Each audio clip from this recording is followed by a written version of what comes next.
트럼프 대통령과 이제 많은 대화를 네. 틈틈이 나누셨는데 그 한반도 평화에 대한 기여를 언급하시면서 중동 문제를 해결한 것처럼 이 한반도 문제도 해결해달라 이런 주문을 하셨습니다. 이 중동 문제 해결이라는 부분에 어떤 함의가 있는지 좀 궁금하고요. 그리고 또 트럼프 대통령께서 강한 지도자라는 평가를 하셨는데 대통령께 구체적으로 어떤 역할을 주문한 게 있으신지 여쭤보고 싶습니다. 중동 문제를 해결한 것처럼 한반도 문제를 해결해 달라가 이게 약간 두 가지 의미가 있을 수 있는데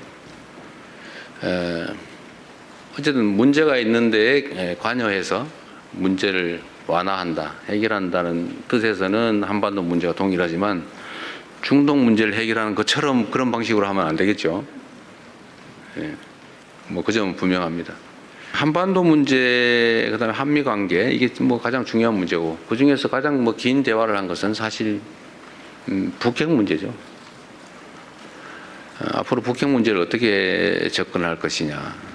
트럼프 대통령께서도 막 14일인가 뭐 며칠 전에 김정은 위원장하고 함께 뜰을 거니던 사진을 SNS에 올렸습니다. 그 말씀도 하시더군요. 자기가 올렸다고. 본인이 올렸다고 말씀하시면서 이제 북한 문제에 대해서도 관심을 가져야 될 때가 됐다 이런 말씀하셨습니다.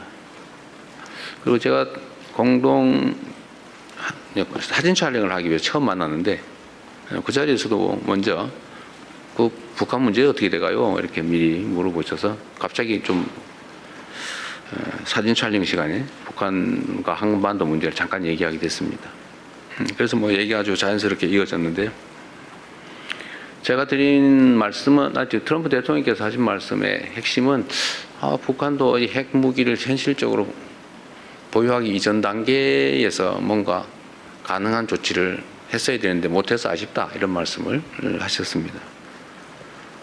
저도 물론 뭐 그 점도 그 점이지만 지금은 다른 나라를 대하는 방식으로 북핵 문제를 접근하면 안 된다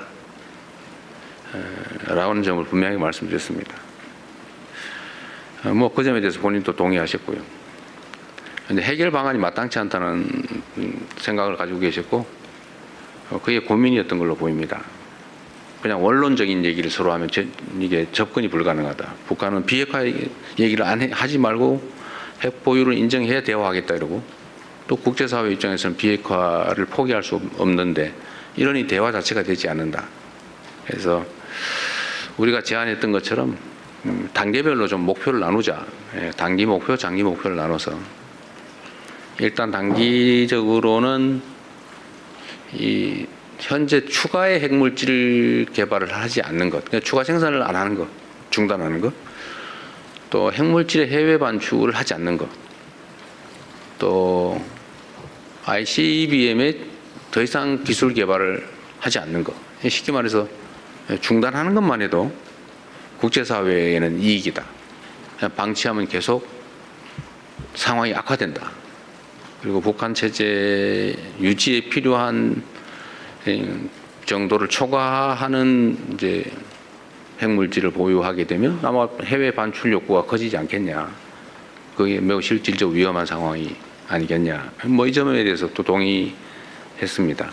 서로 신뢰가 쌓이고 체제가 안전히 보장이 됐다고 하면 그 핵무기 유지 관리 비용이 엄청나게 들기 때문에 체제 위협이 더 없다고 판단되는 상황을 서로 만들어서 이제 비핵화를 향해 가면 되지 않냐. 이 장기 목표로 삼자. 그래서 이 두 가지를 약간 나눠서 단계적으로 접근하는 게 현실적이지 않나 이런 설명을 좀 긴 시간 드렸어요.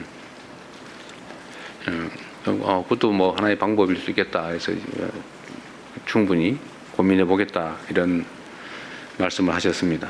뭐 그리고 그 외에도 뭐 이런저런 얘기들이 많이 있었는데 오늘 답은 여기까지 하겠습니다.